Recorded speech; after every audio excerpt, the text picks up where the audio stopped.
వృషభ రాశి వారికి జన్మంత సరిపడా శత్రుత్వం అనేది కలగబోతుందండి. ఇది ఇప్పటి నుంచి మొదలైంది కాదు, ఎప్పటి నుంచో మొదలైంది. ఒక కిలాడి ఏడుపు నుంచి మొదలైంది.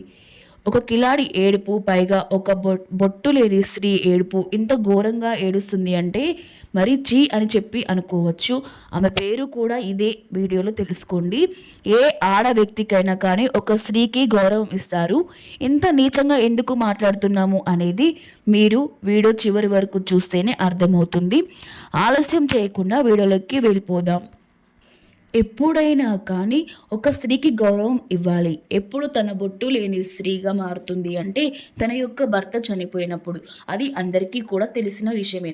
అటువంటి అటువంటి స్త్రీని కూడా ముండా అనే మాట వాడకూడదు. ఎందుకు అని అంటే ఏ స్త్రీ అయినా ఒక స్త్రీకి ఇచ్చే గౌరవం అనేది తప్పకుండా ఇవ్వాలి. ఏ స్త్రీ అయినా కూడా ఆ ఆది పరాశక్తితోటి సమానురాలే. ఏ స్త్రీకైనా కూడా ప్రతి ఒక్కరూ తల వంచి నమస్కరించుకోవాల్సిందే. కానీ ఇక్కడ ఈ వీడియోలో కిలాడి కిలాడి స్త్రీ ఇలాంటి చెడు మాటలు మాట్లాడుతున్నాను, ఎందుకు వాడవలసి వచ్చింది అనేది వృషభ రాశి వారు ప్రత్యేకంగా వీడియోను చివరి వరకు చూస్తే మీకు పూర్తిగా అర్థమవుతుంది ఎందుకు ఇలా మాట్లాడాల్సి వచ్చింది అని. ఒకవేళ ముందుగా ఈ మాటలు అన్నందుకు వీడియో చూసేవారికి తప్పుగా అనిపిస్తే దయచేసి నన్ను క్షమించండి. మరొకసారి చెప్తున్నాను, వీడియోను చివరి వరకు చూస్తేనే మీకు ఇది అర్థమవుతుంది. నేను కూడా ఒక స్త్రీనే కాబట్టి ఇంతగా నేను మీకు చెప్తున్నాను. వృషభ రాశి వారు వ్యక్తిగతంగా ఎలా ఉంటారు అంటే చాలా మంచి మనసున్నవారండి. ఎదుటివారు కాస్త మంచితనం చూపించినా కానీ, ఎదుటివారు కాస్తంత ప్రేమను చూపించినా కానీ ఆ ఎదుటి వారి యొక్క ప్రేమకు దాసోహం అయిపోతూ ఉంటారు. కానీ పైకి ప్రేమ చూపించడం అనేది వీరికి రాదు. వీరి యొక్క మనస్సు చాలా సున్నితమైనప్పటికీ కూడాను ఎదుటి వారితో కొంచెం ర్యాష్గా మాట్లాడుతున్నారన్నమాట. అంటే ఎలా మాట్లాడతారు అంటే కనుక ఏంటి, చెప్పు, ఆ పని అయిందా, అవుతుందా, అలే ఏంటి అన్నం తినలేదా, ఇంకా అట్లా ఉంటుందన్నమాట. అమ్మ అన్నం తిన్నావా అన్నమాట వేరుగా ఉంటుంది. అన్నం తినలేదు ఇంకా అన్నమాట వేరుగా ఉంటుంది. అవును కదా, వీళ్ళు ఈ రెండో జాతికి చెందినవారు.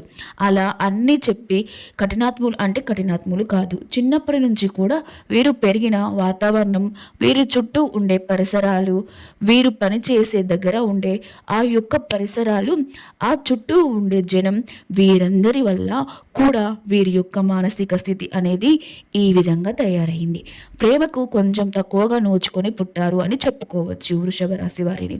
ఎందుకు అంటే కనుక చిన్నతనం నుంచి కూడా కుటుంబ బాధ్యతలు, బరువులు అనేవి మీద పడేసరికి కుటుంబాన్ని ఎలా పోషించాలి, అయ్యో నా కుటుంబ పరిస్థితి ఇంత ఘోరంగా అయిపోయింది, నా వంతు సహాయం నేను చేద్దాము, ఎంతో ఒక వేడి నీళ్లకు చన్నీళ్ళు తోడులాగా నేను కూడా ₹1 సంపాదించి నా కుటుంబానికి ఇచ్చి సహాయపడదాము అన్న ఉద్దేశంతో వీరు చిన్నతనంలోనే ఆ చదువు ఏదైతే ఉంటుందో ఆ చదువును ఆపేసి, కొంతమంది చదువుకున్నా కూడా పార్ట్ టైం జాబ్గా చేసుకునైనా కూడా కుటుంబానికి ఎంతో విలువనిచ్చి, ఎంతో గౌరవాన్ని ఇచ్చి, కుటుంబం కోసం ₹1 చిన్న వయసు నుంచి కష్టపడి అందచేశారు అని కూడా చెప్పుకోవచ్చు.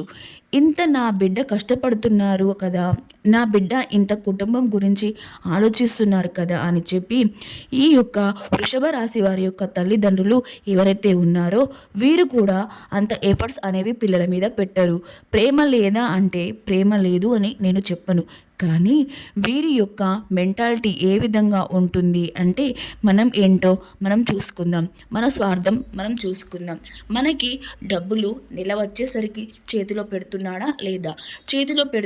లేదా ఇంతవరకు చూసుకుందాం అన్నట్టుగా వారి యొక్క వ్యక్తిగతం గురించి ఆలోచించుకొని ఇటు వీరి యొక్క బిడ్డల గురించి కాసంత నిర్లక్ష్యం ధోరణి, ఎంత ప్రేమ తల్లిదండ్రులు అన్నా తర్వాత ప్రేమ లేకుండా ఉండదు. ప్రేమ ఉంటుంది. కానీ ఆ ప్రేమకి కూడా ఒక లిమిట్ అనేది, అంటే ఒక గీత అనేది గీసుకొని ఆ గీత దాటి వాళ్ళు అడుగు బయటికి పెట్టి వాళ్ళ దగ్గరికి రాకపోవడం వల్ల కాస్తంత మూర్ఖత్వం అనేది వృషభ రాశి వారికి పెరిగిపోతుందన్నమాట.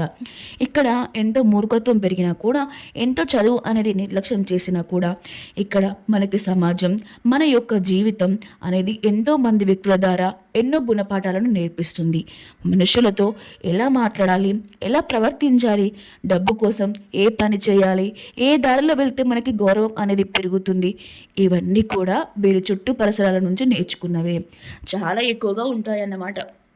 కాబట్టి వృషభ రాశి వారు ఎన్ని కష్టాలు పడి ఎంతగా ఆ యొక్క పరిస్థితులన్నీ ఎదుర్కొని తట్టుకొని చిన్న వయసు నుంచి కుటుంబ బరువు అనేది భుజాల మీద వేసుకొని వీళ్ళకంటూ ఏ కష్టాలు వచ్చినా అన్నిటినీ తట్టుకొని జీవితంలో వయస్సులో అనుభవించాల్సిన సుఖాలను అనేవి అనుభవించలేకపోయారు.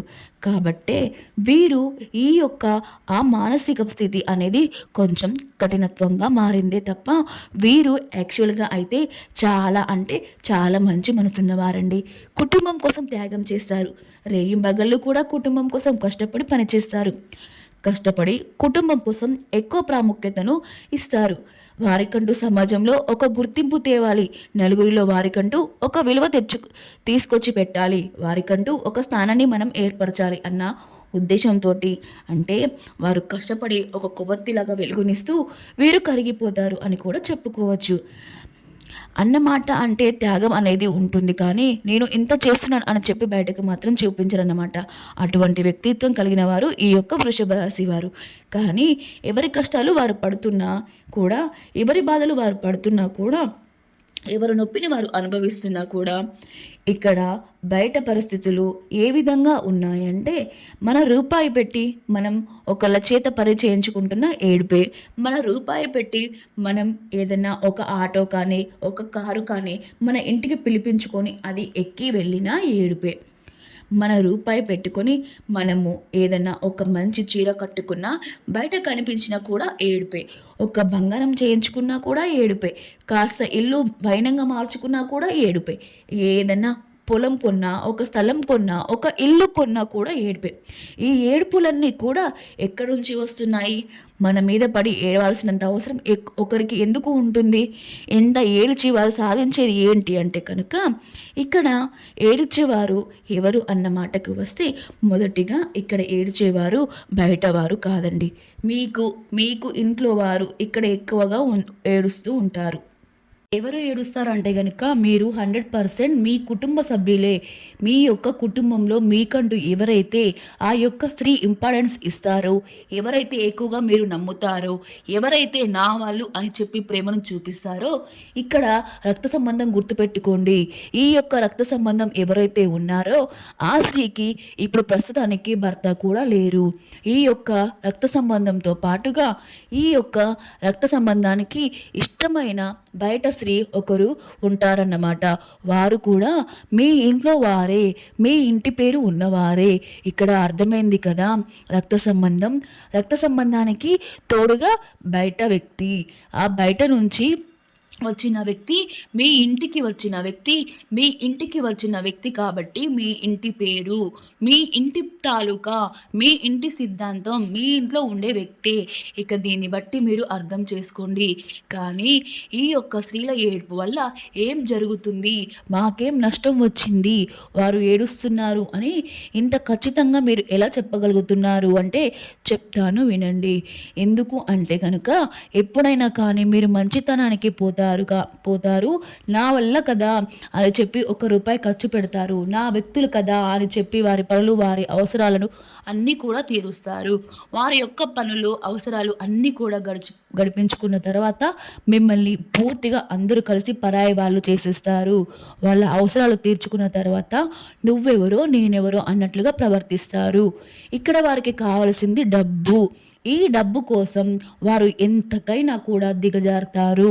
ఈ డబ్బు కోసం అందితే కాళ్ళు, అందకపోతే జుట్టు పట్టుకునే రకాలు వీరు. వీరు పనులు గడిపించుకోవడం కోసం కాళ్ళు పట్టుకుంటారు. పని అయిపోయిన తర్వాత మొహం కళ్ళే కూడా తొంగి చూడరు. వీరితో చాలా జాగ్రత్తగా ఉండాలి. వీరు మీ కుటుంబంతో కలిసి మీరు సరదాగా ఉంటున్నా కానీ, మీ కుటుంబాన్ని మీరు ప్రేమగా చూసుకుంటున్నా కానీ, మీ కుటుంబం మీద ఎక్కువ ఎఫెక్షన్ అనేది పెట్టుకున్నా కానీ, మీ బిడ్డల కోసం మీరు ఏదైనా చేస్తున్నా కానీ, ఎంత చేస్తున్నారు. వీరికి పెళ్లి కాకముందు ధనం అంతా మా చేతిలో పెట్టేవారు. ఇప్పుడు వీరు వారి అవసరాల కోసము ధనాన్ని ఉపయోగించుకుంటున్నారు. మాకేమీ ఇవ్వడం లేదు అన్న ఉద్దేశంతో ఒక ఏడుపు. అంతేకాకుండా ఇది ఎవరైతే బయట నుంచి వచ్చిన స్త్రీ ఉందో, ఈ స్త్రీ మీ ఇంటి అంటే మీ ఇంటి స్త్రీ మీద ఎక్కువగా చూపు పెట్టుకోవడం, తన ప్రతి అడుగును కూడా గమనించడం, తను ఎక్కడికి వెళ్తుంది, ఏ చీర కట్టుకుంటుంది, ఏం చేస్తుంది, ఎలా, ఇది ప్రతిదీ కూడా ఏ టు జెడ్ పట్టించుకోవడం, ప్రతిదానికి కూడా ఏదో ఒక వంకతోటి ఏడుస్తూ ఉండడం. ఎవరు కూడా డైరెక్ట్గా నేను ఏడుస్తున్నాను మీ మీద పడి అని చెప్పారు కదా. వారి యొక్క మాటల్ని బట్టి, వారు మనతో మాట్లాడే తీరును బట్టి, వారి యొక్క పరిస్థితులను బట్టి, వారు మనతో ఏ విధంగా అవసరమైనప్పుడు మనకు సమాధానాన్ని చెప్పేదాన్ని బట్టి, మన అవసరాలు ఎంతవరకు తీరుస్తున్నారు అని బట్టి మన మీద బయట 10 మందికి వెళ్ళి మనల్ని ఎలా చిత్రీకరిస్తున్నారు అని చెప్పి అలా చిత్రీకరిస్తుంది కూడా. ఏ 10 మందికైతే వాళ్ళు వెళ్ళి చెప్పారో ఆ 10 మందిలో ఒక 2 వచ్చి మీతో చెప్తారన్నమాట. ఇట్లా దీన్ని బట్టి వారి యొక్క నిజ స్వరూపాలు అనేవి పూర్తిగా బయటపడిపోతాయి. అలా పూర్తిగా బయటపడిన తర్వాత కూడా ఇక్కడ జరుగుతున్న తప్పేంటి అంటే ఇంకా నమ్మడం, ఇంకా వారి యొక్క అవసరాలను తీర్చడం, ఇంకా మేము ఉన్నాము అనే ఒక సపోర్ట్ని ఇవ్వడం. ఇక్కడ మీకు అనుమానం వస్తుంది, అక్క ఇంత చెప్తున్నారు, కుటుంబ వ్యక్తులు అంటున్నారు, రక్త సంబంధం అంటున్నారు, మరి మా ఇంటికి వచ్చిన ఆడపిల్ల అని చెప్పి అంటున్నారు, భర్త లేరు అని చెప్పి అంటున్నారు, మరి ఇంత లేకపోతే మరి వాళ్ళకు మేము సపోర్ట్ ఇవ్వద్దా, మరి మా ఇంటికి వచ్చిన వాళ్ళని మేము గౌరవంగా చూసుకోవద్దా, వాళ్ళకంటూ మేము ఉన్నాము అనే ఒక ధైర్యాన్ని కూడా మేము ఇవ్వకపోతే ఎలా అని చెప్పి అనుకోవచ్చు. ఖచ్చితంగా ఇవ్వాలి, గౌరవాన్ని ఇవ్వాలి, మేము ఉన్నాం అనే సపోర్ట్ను ఇవ్వాలి. ఇలా ఎప్పుడు ఎందుకు అన్న విషయం మీరు ప్రశ్నించుకుంటే, మీ బిడ్డల మీద కూడా అంత ప్రేమను చూపించాలి కదా, మీ మీద కూడా అంత గౌరవాన్ని ఇవ్వాలి కదా, మీకు కూడా అవసరమైనప్పుడు అంత విధంగా మీరు చేసిన పనిని మనసులో పెట్టుకొని విశ్వాసాన్ని చూపించాలి కదా. మరి ఇవి ఏవీ లేనప్పుడు ఇంత చేసిన ఉపయోగం ఏముంటుంది చెప్పండి. ఎప్పుడైనా కానీ అటు ఉంటే ఇటు ఉండాలి, ఇటు ఉంటే అటు ఉండాలి అని చెప్పి మన పెద్దలు చెప్తారు.